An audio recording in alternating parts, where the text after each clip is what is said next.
This episode was pre-recorded as part of a live continuing education webinar. On-demand CEUs are still available for this presentation through AllCEUs. Register at allceus.com/counselor toolbox.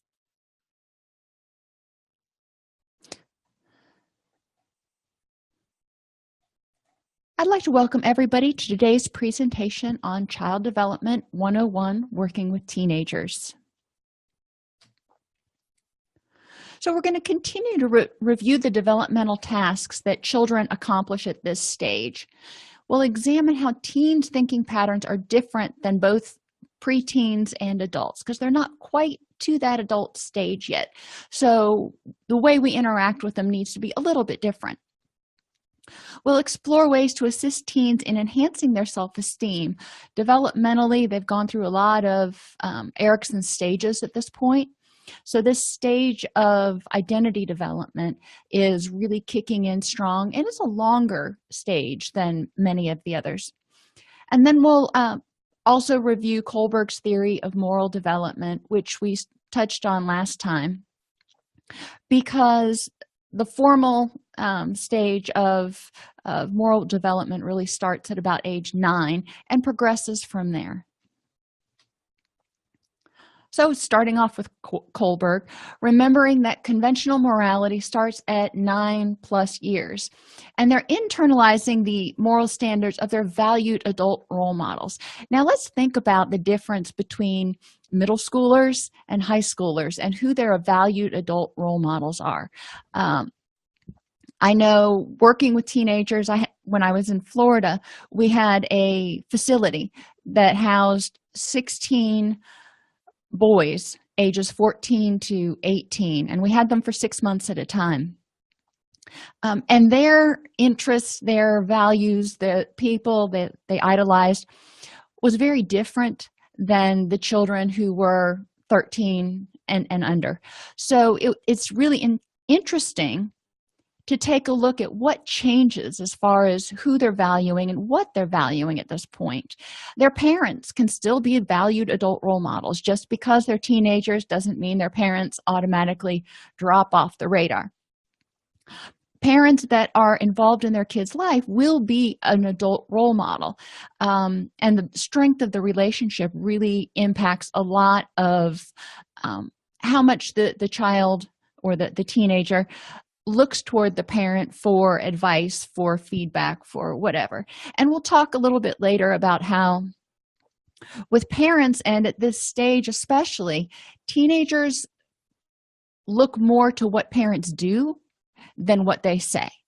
So parents who are telling their children to do one thing but doing the exact opposite themselves are going to have a more difficult time with a lot of their teenagers because they're going to be like, well, you told me I couldn't, but then you went and did it anyway. The media, huge source of adult role models that these young people may start to value. Now remember, they're developing their sense of identity. So they're looking at these media moguls, they're looking at people who are popular, and they're going, yeah, I want to be like that person. Or I think this person has these redeeming qualities and I want to be like that, but I don't like these other qualities. And they're trying to figure out who they want to be like, and they're looking at people that as a society we've sort of elevated and said these are important people for one reason or another. As parents, as caregivers, as clinicians, we can also help youth explore what is it about this particular person that you find so fascinating, that you think is what values do they embody that you think are good ones, and is there anything that you don't like? Encouraging them to look at it from a more objective perspective, maybe. And the community, not just the individual. If you want to think about Brofenbrenner's socioecological model, your home, what they see on TV, what the parents do, what the caregivers do, what the immediate family does. Then you have the school, but then you also have the larger community in, maybe your county, if you want to kind of look at it that way. What kind of messages are the youth getting from the people in the area that you live in? So these are all things that kids are going, yeah, I like that, I'm taking that, and I think that's stupid, so I'm going to leave that alone. And yeah, they're kind of harsh when they make their judgments. It's not, well, that's a different idea. And that's one thing with teenagers. I find that it's important to kind of challenge, is it a bad idea or a bad thought or a bad moral, or is it different than one you have? What makes it bad versus good as opposed to just different? And encouraging them to really look at these things. And we'll get to a book in a few minutes that I really found that when I was doing this presentation that I really, really like. Anyway, authority is internalized but still not questioned. Many teenagers are still internalizing, and I use the term authority pretty loosely. Authority comes from their valued adult role models. So if they don't value someone's opinion, then they may not be taking in anything from them. So it's important to understand that authority is all relative. They're going to give more credence to the authority of people whom they respect and they want to be like. We want to encourage them to start independently analyzing shoulds and musts. I should do this, or I have to have this, or I have to do this. Who says? And that's a question that I ask a lot of my own children, as well as when I worked at the facility. I would ask the youth that were there, who said you have to? You know, what is it that is compelling you to do this? And is it something you believe you need to do? We want to encourage youth to explore and discuss social problems. Encourage them to start looking at the meta concepts. They're able to use deductive reasoning really well right now. So we want to start encouraging them to apply that and say, okay, there's this big social problem out here, poverty, or addiction, or whatever it is, bullying. 3 big ones that are very prominent for a lot of teens that you can say, okay, there's this big thing. We don't want it to be here. How do we fix it? And encourage them to start brainstorming. The solutions they can't come up with may not be workable, but at least they're thinking about it and thinking about what's important. Is poverty relief important? What are the effects of the Obamacare on people getting insurance? And what do you think the rules and regulations revolving around Obamacare are, and what impact are they having? For example, people that are not employed cannot get subsidies from Obamacare. So you can look at it and go, well, you want them to work, but you can also look at it from the other perspective of what if they can't get work? What if they're not able to get a job because of physical disability, because of their addiction, because of something else? And there are a lot of issues, the way our disability system is right now, that keeps people from getting disability. So we want to encourage them to look at all perspectives and start looking at some of these bigger issues, because these are going to be our future leaders. When they start doing that, they're going to identify differences in ideology between themselves and their friends and other people. So encourage them to embrace and accept other people and their values, even if they're different, and say, okay, I don't agree with you on that, but it doesn't mean we have to not be friends.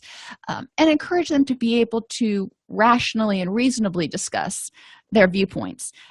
Obviously, you don't want to get them started on a lot of hot button topics, because I don't want them going to school and going, hey, what do you think about, and really stoking a fire that doesn't need to be stoked. But you can start hypothesizing about broader global issues.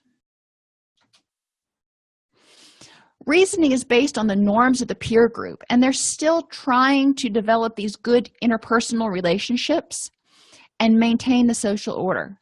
So they want their friends to like them. They want their friends to be happy with them. But they also don't want to feel guilty, and they want to uphold the law. So, we see a lot of times with teens, them wanting to kind of try to break the law. And there are some, whether it's skipping school, it doesn't have to be anything major. Speeding. My best friend's son got pulled over for driving 103 on the interstate. So, breaking the law is something that they may be tempted to do. So, do they have friends that encourage them to push the envelope, or do they have friends that go, that's just not even a risk that's worth taking? As clinicians, as parents, we can encourage people to examine their motivations when they do things. Was it because you didn't want to disappoint someone, or was it because you felt it was something that either you could get away with or you needed to do? As adults, when you're working with adults, remember this stage starts at 9 and goes on indefinitely.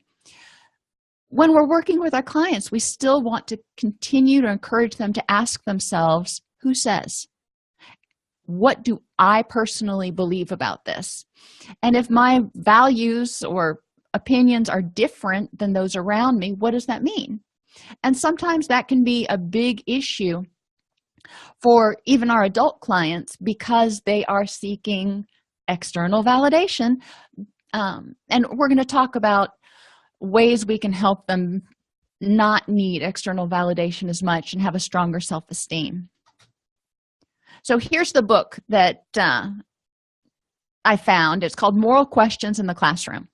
And it's actually not what I thought it was initially, where they had different questions you could pose.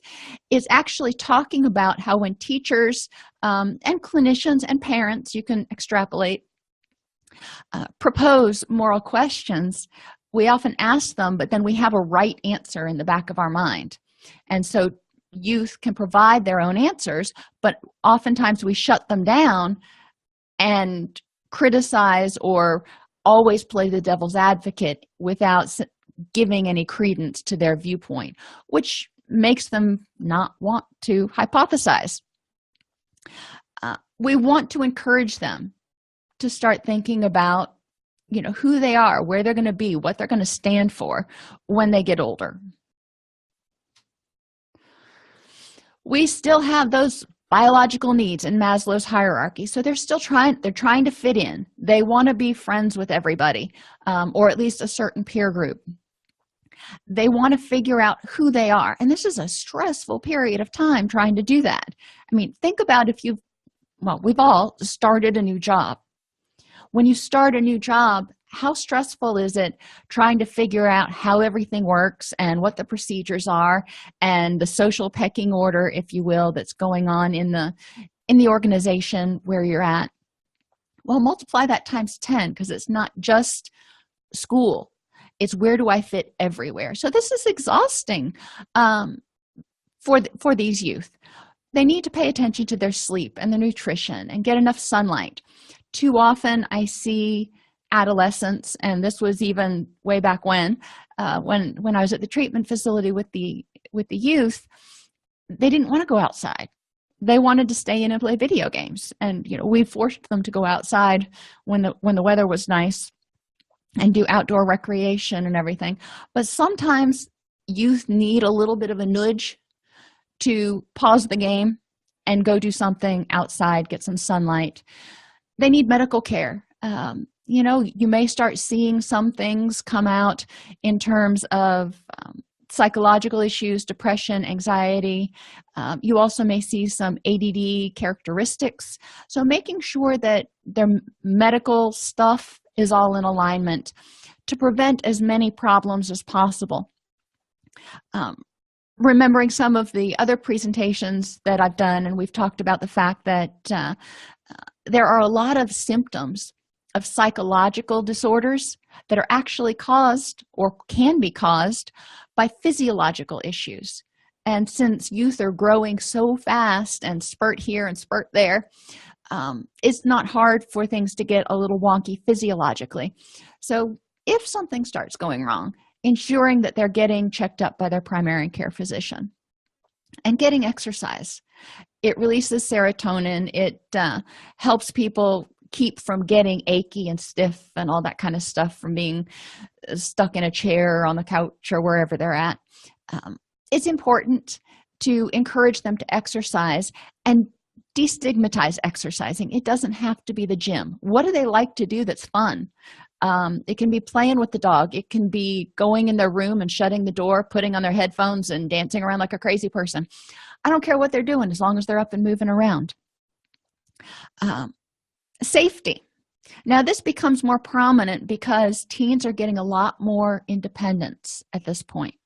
So we need to ensure they're safe from emotional abuse. If they've got friends, and bullying falls in here, but it's not just bullying. If they've got friends who are emotionally abusive, if they've got relationships, because they're starting to date now, that are emotionally abusive, we want them to understand what that looks like. But we also want to understand what it means to be emotionally abusive to themselves when they are telling themselves that they're stupid and they're no good and they're a failure, whatever they tell themselves. We want to make sure that they understand that emotional abuse doesn't just come from other people saying it to you right now. It can be something somebody said to you 5 years ago, or it can be something that you're saying to yourself. And then we want to encourage them to understand the impact of emotional abuse in terms of keeping them feeling anxious and depressed and hopeless. We want to empower them. We want them to feel like they can be successful. Physical and sexual assaults. Again, with more freedom comes more risk. So what does this mean? This means educating about date rape, educating about being able to set boundaries and say no. It means educating about what is a safe situation and how do you know when something's may be unsafe. Sometimes it's really obvious and your spidey senses are going, don't go there. Kids are pretty good at picking up on that. But sometimes it's not so obvious. For example, going to a frat party and starting to drink. Is that a safe situation?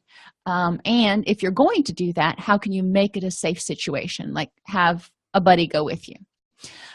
But making sure that they're aware of the dangers that are out there, and not everybody has good intentions.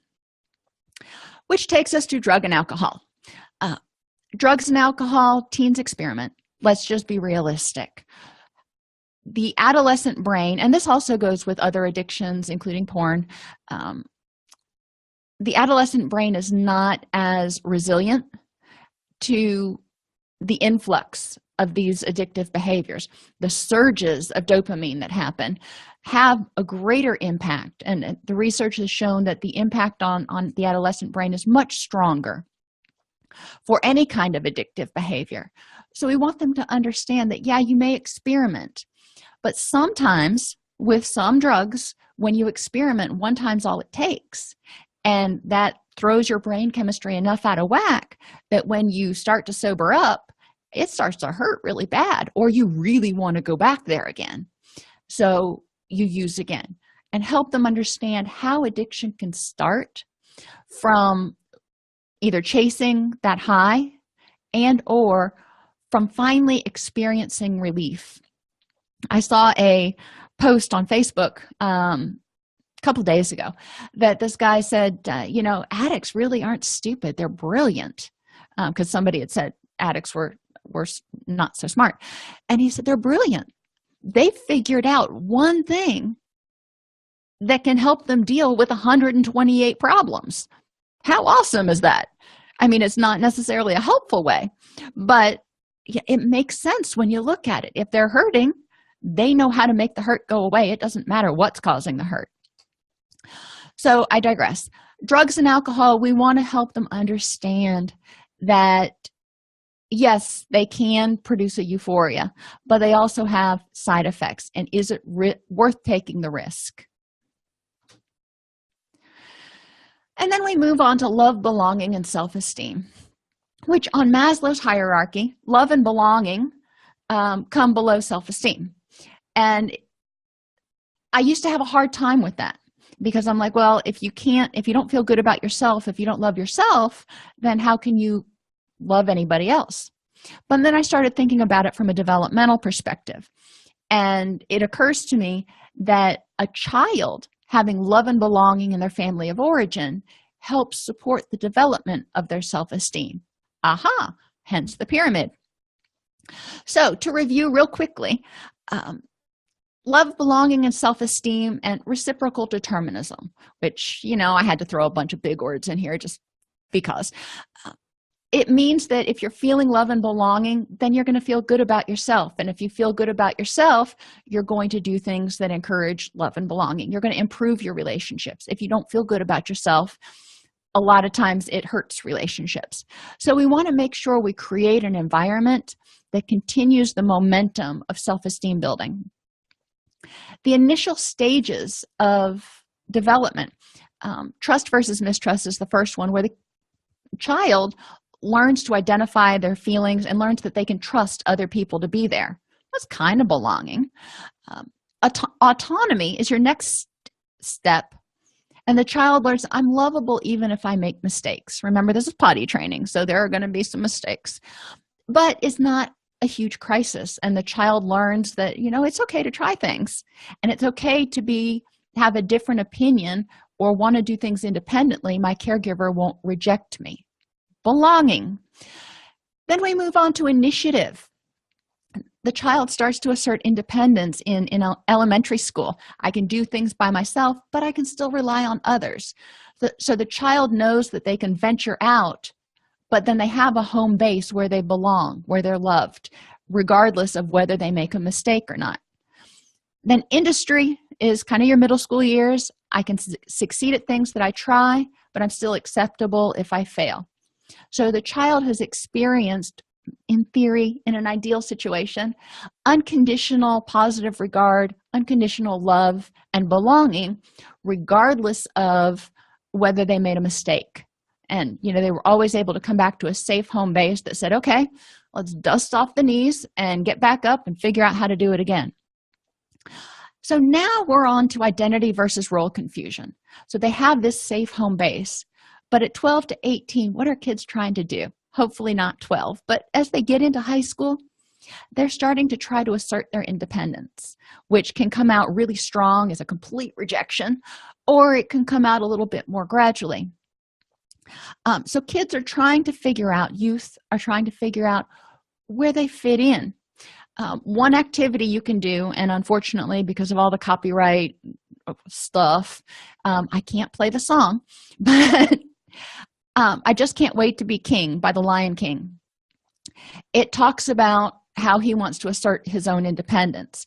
And you can take the lyrics and you can have people try to relate to, what is it that this little lion is going through, and how does it parallel kind of what you're going through. Believe it or not, Disney goes a long way. Pinocchio is wonderful in addiction settings, but we want to help people search for their sense of personal identity through their exploration of their values, not just, I am me, never really thought about what I stood for. We want to encourage them to know. So then when they're making decisions, when they're making choices, and this goes back to acceptance and commitment therapy, they can choose actions that get them closer to being the kind of person or doing the kind of things that they value. We also want to remember that there are a lot of social influences during this time. Remember, parents are kind of dropping to the background because they're trying to form an identity and a place within their peer group, which is great, but sometimes it's hard to figure out what that looks like. And again, another Disney song, A Whole New World from Aladdin. Encourage them to look at it in terms of a whole new world as an independent person. Not necessarily with someone else at first, but I'm in this whole new world trying to figure out where I belong and what a rush it is. What does this look like for them? How are things different for them now that they're in high school versus middle school? And you can also talk about it in terms of a whole new world with these new friends and these new responsibilities and this new freedom. What is this like? And how does it add extra stress, but how does it empower them and make them feel excited about what's to come? Remembering that your social influences help them through their physical pubertal changes, and it's important that they have other friends that are kind of going through the same thing, and they can go, yeah, this kind of really stinks. Social support from their peers will help normalize whatever turmoil is going on, and it also helps them develop their value system, which takes us to the mirror. Their identity formation, again, is going to be largely based on their peer group. So what they see around them is often what they internalize. If they are hanging out, if they are developing a peer group with a negative peer group, the first thought is, well, we got to make that go away. But if you've been around teenagers, you know that that's a lot easier said than done. So it's more important to start talking with the child about, or the youth, about what exactly is it that this peer group brings to you, and what are their values? What is it that they support? What kinds of things are they encouraging you to do that make you do things that are encouraging you to become more who you want to be? Which takes us to values clarification. And what is it that you want? And sometimes they will start to back away from their peer group on their own at this point. There are also a lot of teens who have multiple peer groups. You can have your school peer group. You can have your extracurricular peer group. You can have your church or synagogue peer group. So there may be a lot of different peer groups with conflicting values that they've got to try to rectify. And, well, when I'm here, I feel this way. And when I'm here, I feel and think this way. And so what is it that I really feel and think? As I said, they're more attuned to what we do than what we say at this point. Whether it's a parent, a caregiver, a teacher, a coach, they're looking, whether they intend to or not, they're looking for inconsistencies. And they're trying to become independent, which may lead to reactive rebellion. The tighter we try to hold on, the more we try to control what they're going to do, the more they push. So it's a fine balance, and it's going to be different with every child and with every adult that we work with to help them figure out how to get that independence. Think about some adult people that you've worked with, adult clients, who may not really have a social support system, may not have a social group, and may not have either bonded with their initial family or ever I don't want to say cut ties, but become independent from them, where they're still controlled in large part by their family of origin, which culturally in some situations is 100% appropriate. For other people, it's simply because they haven't figured out how to become independent because there's so much enmeshment within the family. So, characteristics of high self-esteem. And when we go through these, I want you to think, why would these be missing in somebody with low self-esteem? Remember, self-esteem is how you feel about yourself and whether you feel confident and capable, and the ability to handle positive and negative emotions. Ideally, this is resolved in the trust and autonomy stages. So they've learned, from knee-high to a grasshopper, that, sometimes things are not going to go their way, but they've learned how to deal with it. When you take a kid to the doctor and they get a shot, that's never fun. And they cry and they get angry, but then they learn how to get over it. We teach them how to self-soothe and how to move past it. Act independently. They're starting to develop initiative. So when they were growing up, when they were on the playground, when they were 2 and 3 trying to learn how to potty train or dress themselves, were they supported in that? If not, then they may not want to take initiative now. If during their formative years that wasn't rewarded or reinforced, worse yet, if it was always squelched, then they may not feel competent and confident enough to take initiative. Assuming responsibilities for successes and failures is that industry phase when they're starting to try different things, and they're going to fail at some, but they're willing to say, I did that. For the better or for the worse, I did that. If it's a success, woohoo. If it's a failure, what can I learn from it? They're able to tolerate frustration and failure and take pride in personal accomplishments. Now, this is more working towards identity, because in this identity phase, remember, they've got all their peers that they feel are looking at them 24/7, 365. Now, whether that's true or not, you could argue, but they feel like they're in the spotlight all the time. And all their peers have opinions. And if they're trying to fit in and develop this, social relationship, if they have a personal accomplishment, what does that mean? Is it going to be accepted by the peer group or not? Maybe they're embarrassed that they got a 1600 on their SAT, or maybe because it doesn't fit with their peer group norms. As they form this self-identity, they'll be able to take pride in their personal accomplishments, regardless of whether it's a norm in the peer group or not. They may just be like, well, I did it and I'm proud of it, and moving on. Rejoice in others' accomplishments and being okay not being the center of attention. And again, this falls into that identity area where if somebody falls back and they're not the center of attention, it doesn't make them feel uneasy. It doesn't make them feel nervous because someone else is getting validation and they aren't at this particular moment. So encouraging people to look for, why is it awesome to rejoice in others' accomplishments? What do you get out of that?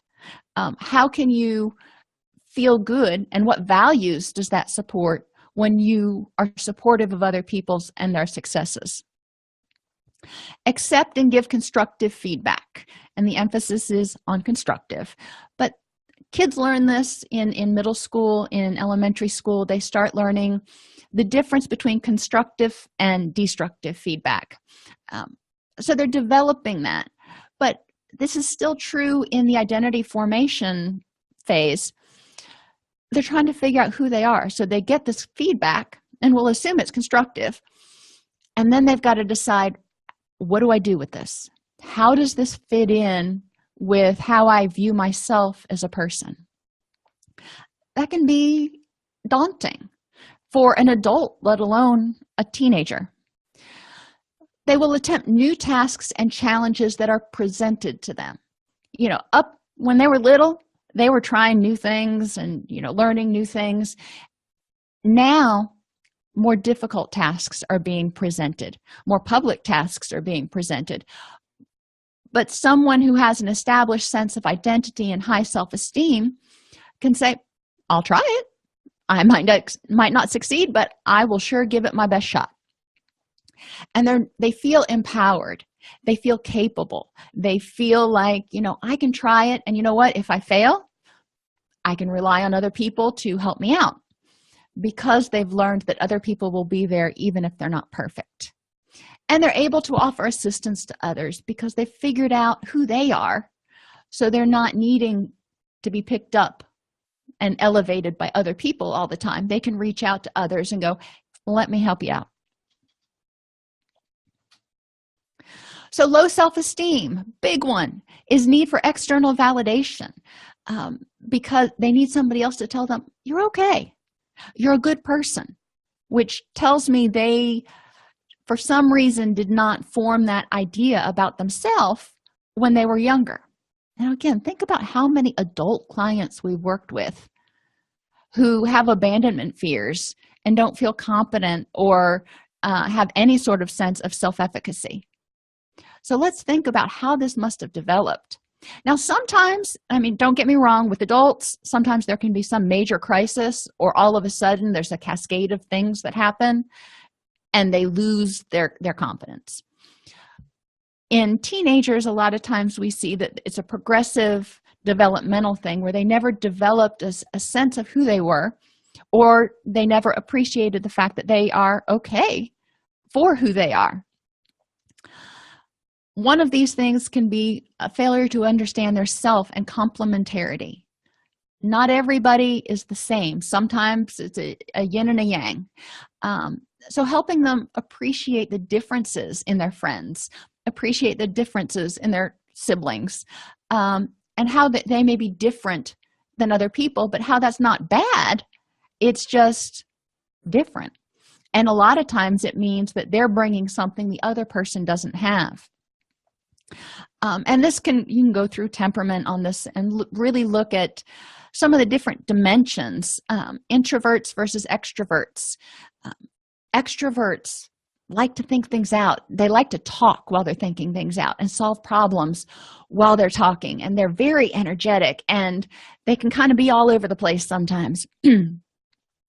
They do a lot of things superficially. They have 15 hobbies that they're interested in. The introvert likes to reflect, but they also do things really in depth. So you may have an introvert who takes a problem, ponders it, and learns everything they can about it. That doesn't necessarily mean they conflict. It just means they do it a little bit differently. The good thing is they balance each other out. So this person with 15 hobbies may encourage this person with one really intense interest. They may do that one together, but also, hey, let's try this over here. So it balances. It's not such a bad thing. And we'll go through these more in the upcoming webinars. Sensing versus intuitive. Sensing people are details. Intuitive people are broad strokes. You need somebody to do the frame of the puzzle and somebody to help figure out where all the other pieces go. I'm the frame person. I have to do the frame first. I have to have a big picture of where it's going. And I don't have to, but I much prefer to have the puzzle box in front of me so I can see what it's supposed to look like. Thinking versus feeling. It's looking at laws and rules versus ethics. We know from clinical practice, you have to have both. They balance each other out, or they work together harmoniously. And then time management, being very, very structured or being very, very spontaneous. Again, the spontaneous person can pull this really structured person out of their shell a little bit, and the really structured person can keep the spontaneous person on track and keep them from just kind of going off and doing whatever, whenever, and failing to get other things done. So, encouraging youth to understand their personal strengths and talents and their values. Two songs, again, from Aladdin. It's my absolute favorite movie. Friend Like Me and Prince Ali.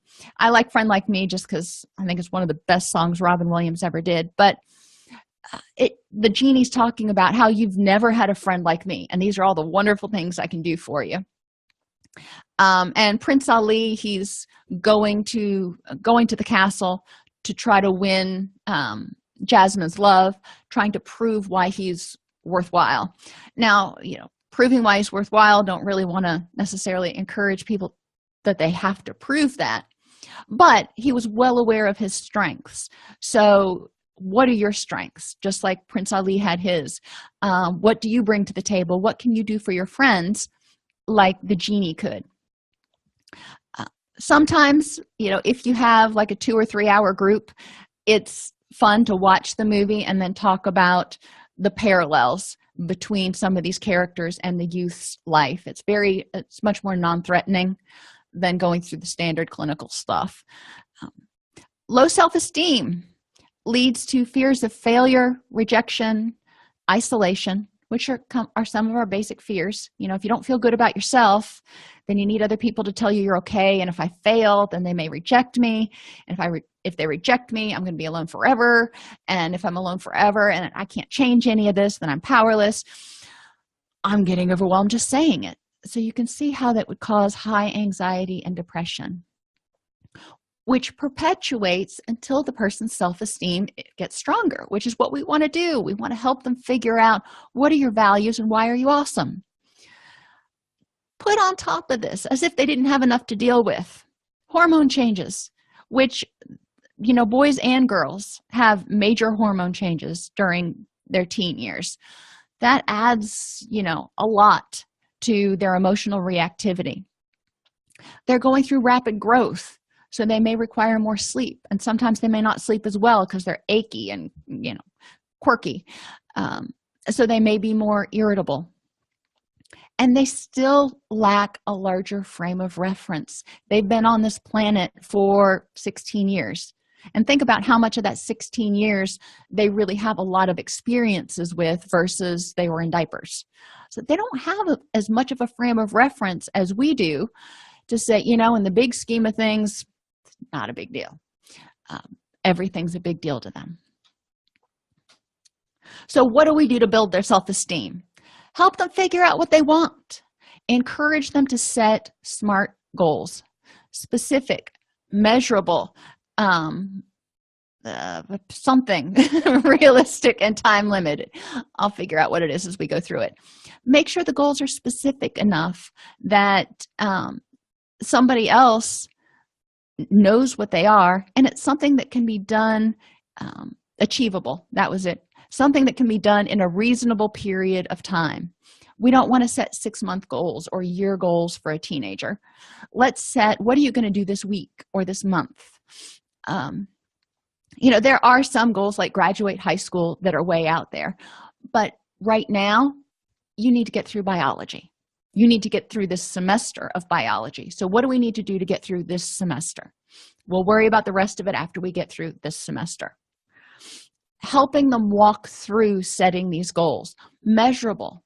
So what does it mean that you want to be successful in school? That isn't measurable. What does success mean? You will be president of the student council. You'll be quarterback on the football team. What does it mean to you? Achievable. Make sure it's something they can do. If they're 14 or 15 years old and have never taken a gymnastics lesson in their life, and they want to be on the next Olympic gymnastics team, probably not real achievable. We want to make sure we keep it realistic. What can they do? And then time limited, again, keeping it in a time frame where they're going to get rewards from it. We want to make sure that they have small goals so they get small, frequent rewards. So let's take biology, for example. They need to get through this semester. But what comes before the semester ends? There's probably 4 or 6 tests. Okay, so our first goal is going to be to pass the first test with a grade of C or above. The next goal would be to pass the next test with, maybe stick with C or above, but encourage them to have progressive successes so they realize that, they can do this. If they don't get overwhelmed by looking at everything they've got to study for the final, they just worry about studying chapters 1 through 3. It's more doable. Encourage them to write about their strengths, good traits, achievements, and successes. It doesn't have to be something they share. Most teens don't want to share this stuff with you, but they need to do it. Positive self-talk doesn't help if it falls on deaf ears. There is a link in your class for compassion-focused therapy, and it does talk about why CBT doesn't work for everybody. Some people have difficulty being kind to themselves and believing that they're okay because they've heard so many negative things for so long. So telling them to tell themselves, I'm good enough and I'm smart enough. No, it's not going to work. They're going to just feel like they're reciting a skit out of Saturday Night Live. We want them to actually believe it. So instead of just random positive self-statements, I am a good person because, and have them list 3 reasons. So objective evidence. Encourage them to develop balanced core beliefs. And all of these links that are blue on here, you can click on in the PDF. It will take you to worksheets. Hopefully this one will. Yep. Improving self-esteem. The Center for Clinical Interventions, I've brought this up before, this particular site. Again, this is a wonderful workbook for improving self-esteem. And developing balanced core beliefs is one of the activities that they offer.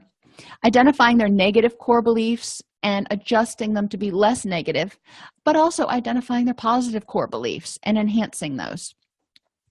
And it takes them, let's see, this is a 12-page workbook that they can go through. So it's pretty comprehensive. It does well for several groups at least. Build body and self-acceptance. Again, it's from another workbook from that same site. It is really helpful in helping teens start to accept themselves for who they are and what they look like, because there's a lot of emphasis in the teen years and beyond on appearances. So encouraging them to develop self-acceptance. Building assertiveness. How can you set boundaries effectively, not only with your peers, but also with your parents? And how do you respond to criticism? Because some teens and some adults, even if it's constructive criticism, because their self-esteem is low generally, they feel very threatened if anybody gives them any constructive feedback, because they're afraid that they're going to be rejected because they weren't perfect. So we want to help youth understand how to effectively communicate. Thinking about dialectical behavior therapy, interpersonal effectiveness is a big one. So we want to enhance some of those skills. More causes of stress, time management. We have difficulty managing our time as adults. Teens also have difficulty managing time. Looking at some of the time drains and figuring out how to address them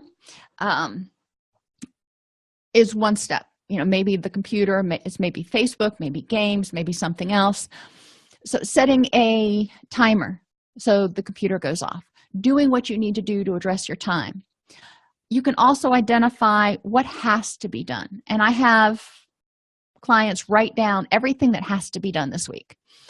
And then we go through that list and we separate it. This has to be done or there will be significant negative consequences. I'd like to get this done this week, and if I get to it pile. This has to be done this week or there will be significant negative consequences in adult life are things like paying the bills, eating, you need to eat dinner. For youth, doing homework is going to be one that has to be done. Things that you like to get done, although a parent may disagree, cleaning your room may take a back seat to studying for a biology lab. So helping youth figure out how to prioritize is huge because they haven't had to up until now. Most teens haven't. It will benefit them later in life. Peer pressure, and this is true for adults and teenagers. Our social circle tends to impart certain pressure on us to do certain things to kind of fit in or to go along.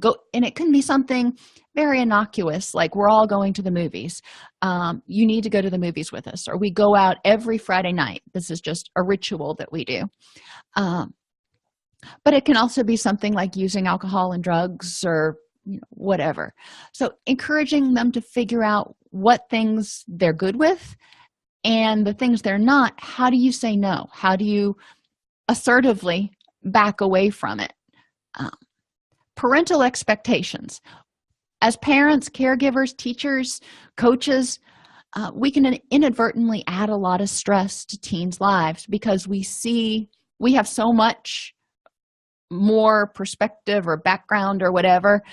We may see a bright future for this child in XYZ career or XYZ sport and start pushing them because we feel like they can achieve it because it's something we could achieve, forgetting that they're teenagers. They don't have the same coping skills. They're doing a whole lot of other growing and other stuff that takes up some of their time and energy, and they are not little adults yet. So parental expectations can get a little bit overbearing sometimes, and parental expectations that go against what the child or youth wants. Sometimes, and I used the example last week about maybe in this particular family, it's expected that little Tommy's going to grow up and be an attorney like his dad. So he's groomed for that from the time he's a little kid. And there's a lot of expectations put on little Tommy revolving around that. But Tommy doesn't want to be a lawyer. Tommy wants to be a football player or a fireman. So there's a lot of stress for Tommy trying to figure out, well, this is what I want to do, but will I be accepted if I go against my parents' expectations? Following, what am I going to do with my life? As they get older, juniors and seniors in high school, they're starting to pick colleges or trade schools or find their first job. They're trying to figure out, what am I going to do to put a roof over my head and be an adult? What is that going to look like? And that's kind of overwhelming because they haven't to date had to really deal with a lot of that. And even, going into college, a lot of teens and youth aren't doing a lot of figuring this out, but some do. Some get hooked on it when they're 14 or 15, and they just get this career path in their mind, and it's laser focused. Traumatic events and losses, really important for teens, because just like with alcohol and drugs, the brain is not tends to be affected more greatly by the influx of the dopamine and the drugs and all that stuff. Traumatic events and losses can also have a more significant impact on adolescents and younger children. So it's important to understand that while it may be something that you deal with for 2 or 3 days and you can get over, it may have longer lasting effects for the adolescent. My daughter made the analogy that she's like a computer. And I said, okay, I'll follow with you. And she said, when there's a traumatic event, it's like when your computer just automatically, you're in the middle of doing stuff and it just shuts down. And then it starts to install updates. It reboots on its own and it starts to install updates, and you just sit there and you can't do anything until it finishes installing updates. And this is how she explained to me what trauma is like for her. We had lost a pet. And then when it's finished installing updates, it still takes a while to figure out what to do with all these new apps that are in your computer. So you don't just all of a sudden get over it. There's a period where you just can't hardly function. And then there's a period where you've got to try to figure out how to put the pieces back together again. And I'm like, okay, that makes perfect sense to me. So kids have this, shutdown period, and we need to make sure that we help them figure out basically how to reboot. How do you take care of yourself after a traumatic loss and work your way back through the stages of grief and into acceptance? Romantic relationships, they're starting to date now. Oh, isn't that fun? But there can be a lot of heartbreak. And again, because of if they have low self-esteem, it may be more detrimental, more devastating. But even if they don't, when relationships end, especially if it's somebody you're in a relationship with at your high school and you see them every day, that can be really devastating and re-traumatizing, helping them figure out how to deal with that. And failure to achieve something. For youth, if they try something and they fail, it's more like a 1 in 10 thing. They try 10 things and they failed at 1. So they failed at 10% of the things they've tried. For us, because we have so many more years behind us, we've tried a bunch of other things. So for every 100 things we've tried, we've failed at 1. So we're only failing at 1%. It's not because we're better at it. It's just because we've tried more. There's a greater breadth of experience that we're drawing from. But it's devastating. So remembering when a youth fails at something, that percentage-wise, they failed at a lot less things than we have, and they've succeeded at a lot less things than we have because they're young. So we need to help them process it and accept how they feel about it and validate their feelings regardless of if we feel that they're overreacting, because they are acting, they are feeling what they are feeling, and it's just what it is. Tips: parenting and reparenting. Insist on respect and show respect, including to yourself. Being direct but not too direct as adults talking with teens. We don't want them to feel like we are lecturing, finger wagging at them. So encourage times where you can just kind of hang out together, even if it's driving in the car somewhere where you can talk. Avoid invalidating or minimizing feelings by saying things like, well, when I was a kid, or compared to other people, you've got it pretty good, or in the big scheme of things. That's invalidating because they don't have a big scheme and they're comparing themselves to their peer group, and they don't care what it was like before the internet was invented. Try the miracle question. If you woke up tomorrow and you felt a little bit better, what would be different? Encourage them to identify their needs and wants. And with the miracle question, let me go back to that. It's a little bit better. You don't want to say, if you woke up tomorrow and everything was fixed. I want to know, if you woke up tomorrow and you felt a little bit better, you had a little bit of hope, what's one thing that might be different? Help them identify their needs and wants. And this is true if we're working with an adult or a child. What do you need to be happy? Need. You know, we can want a whole lot of things, but what is it that you need to be happy? What kind of environment is best for you? Not stressful, enjoyable. And as far as friends and friendships and socialization, what do you need to feel satisfied and supported? Is it a couple of chat buddies, or is it 15 friends that you go out with every weekend to go fishing? Big difference. So what is it that you as an individual need? Pay attention to cognitive distortions, such as all or none. Help them identify the middle path. If it doesn't have to be just right or wrong. Maybe both of you are right. Let's take a look at it. Overgeneralization. Encourage them to look for exceptions. Mindlessness. Staying focused in the present. A lot of times, youth's mind will go off to their anxieties. They'll be doing their homework, and then they're going to start thinking about something that's coming up, or a dance that's happening, or something, and they start worrying about that stuff instead of staying focused on what they can do in the present.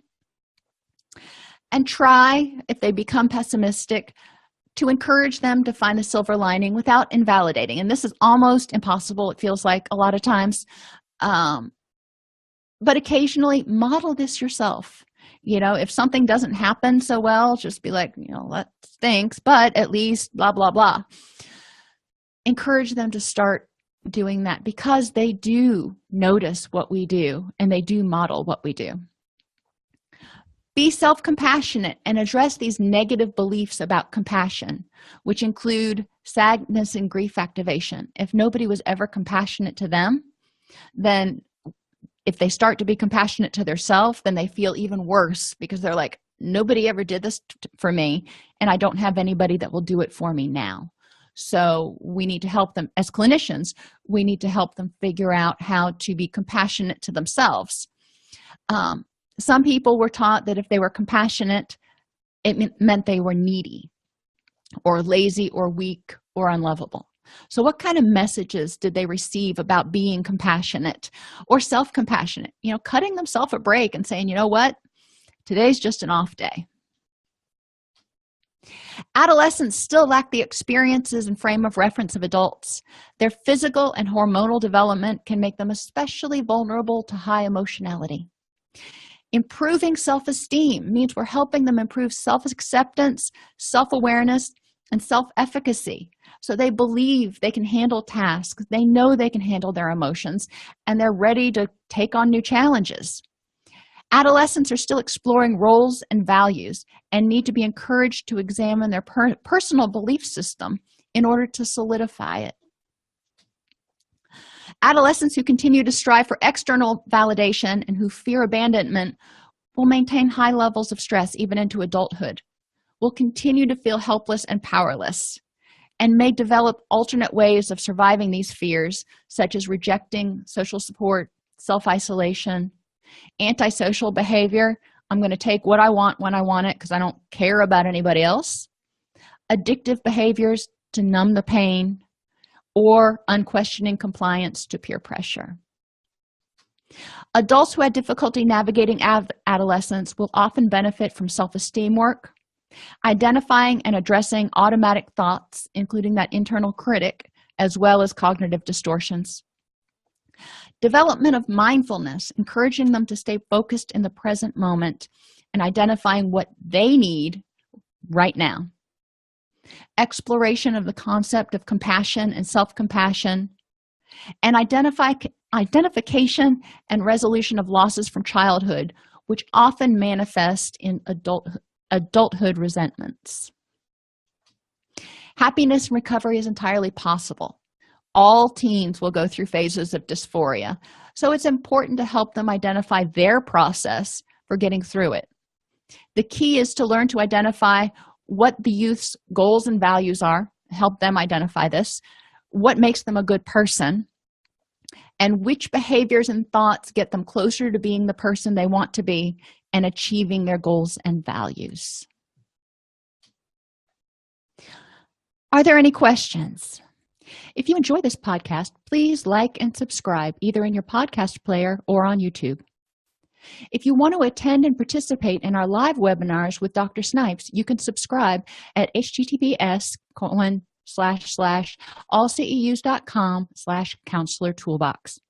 This episode has been brought to you in part by allceus.com, providing 24/7 multimedia continuing education and pre-certification training to counselors, therapists, and nurses since 2006. You can use coupon code Counselor Toolbox to get 20% off of your current order. If you're a podcast listener, especially on an Apple device, it would be extremely helpful if you would review Counselor Toolbox. To do this on your Apple device, go to the podcast app, search for Counselor Toolbox, select the icon for the podcast, tap the Reviews tab in the middle. You should then see an option to click Write a Review. We love to see 5-star reviews, so if there's anything we can do to make this podcast even better for you, please email us at support@allceus.com.